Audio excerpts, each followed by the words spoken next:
Biden's first actions, among them, was to revoke approval for the Keystone XL pipeline, impose a moratorium on oil and gas leasing on federal lands and in federal waters. Roughly 25% of U.S. production comes from federal areas. The Keystone XL cancellation confirmed to many policy watchers Biden's willingness to use one of climate activists' favorite tactics, blocking midstream pipelines to restrict upstream production. The moves were part of Biden's broader climate agenda target to reduce greenhouse gases. Now, what are greenhouse gases? Are greenhouse gases poison? It sounds so ominous. No, greenhouse gases are in the atmosphere. You ever drive by one of these sort of glass buildings and they create a greenhouse gas environment so they can grow plants during the winter or during a harsh season? Those are greenhouses, right? That's greenhouse gas. Carbon dioxide, that's what they focus on. The vast majority of the greenhouse gases are condensation, water. Carbon dioxide represents, well, let me give you an example. You have a stadium of 10,000 seats, 4 seats. 4 seats.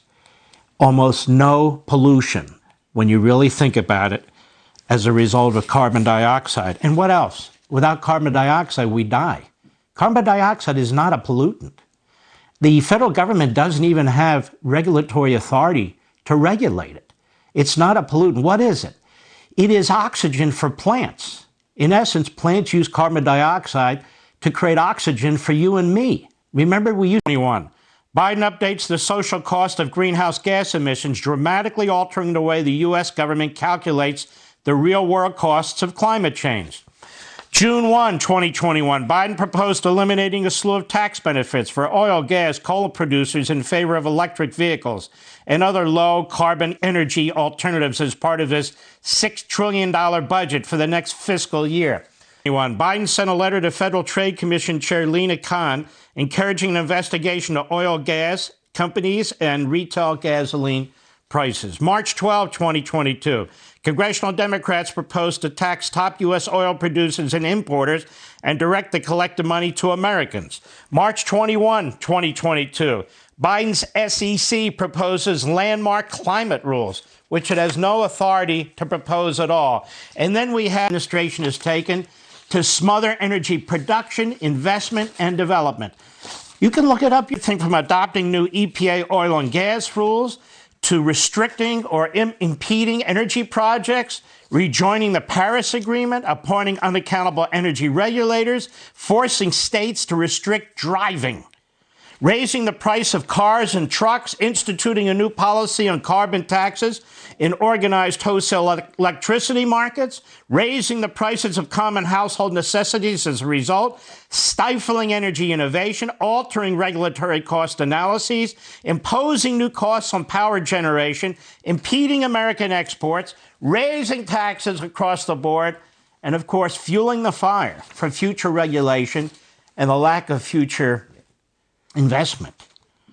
Another, gas prices in the Northeast face more upward pressure amid Russia's war on Ukraine because there's insufficient pipeline infrastructure for the Northeast to get its natural gas from Pennsylvania, of which there is a ton, to the Northeast. Expect to see electricity shortages this summer as traditional power plants are being retired more quickly than they can be replaced by renewable energy. And the required battery storage, the electric grid's independent system operators warn, power grids are straining as conventional power plants fueled by coal and nuclear are being retired for intermittent forms of energy such as wind and solar power. They need the backup of traditional plants or battery storage. Where does that come from? Wind and solar farms cannot produce electricity 24/7 as Americans demand it and need expensive and large batteries to store their output. For being added, independent grid operators have warned that the rate of the additions may not be fast enough to offset the closures. Further exacerbating the problem is the push by the Biden administration in many blue states to electrify home heating and cooking and electric cars and on and on and on.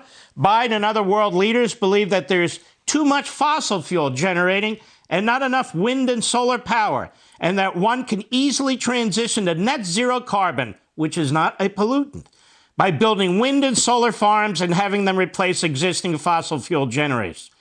Pure fantasy, since these renewable generators need a reliable backup. The belief is that battery storage can do the job, but when no wind is blowing and no sun is shining, there will be no excess power to put the batteries into the batteries for later use. Plus, the cost of battery storage is extremely expensive. Alternatives are reaching net zero carbon by expanding nuclear power has been made impracticable by regulatory obstruction, and locations for hydroelectric capacity have been mostly developed. The only option that remains is generation from wind and solar facilities.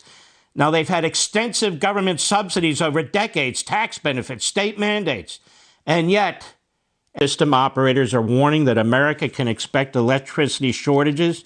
Those shortages are caused by the reckless move of transitioning the country to wind and solar power and retiring existing conventional generating technologies. We're not rate is higher than almost every core inflation rate in the developed world. When you spend like drunken Marxists, the consequences are massive inflation.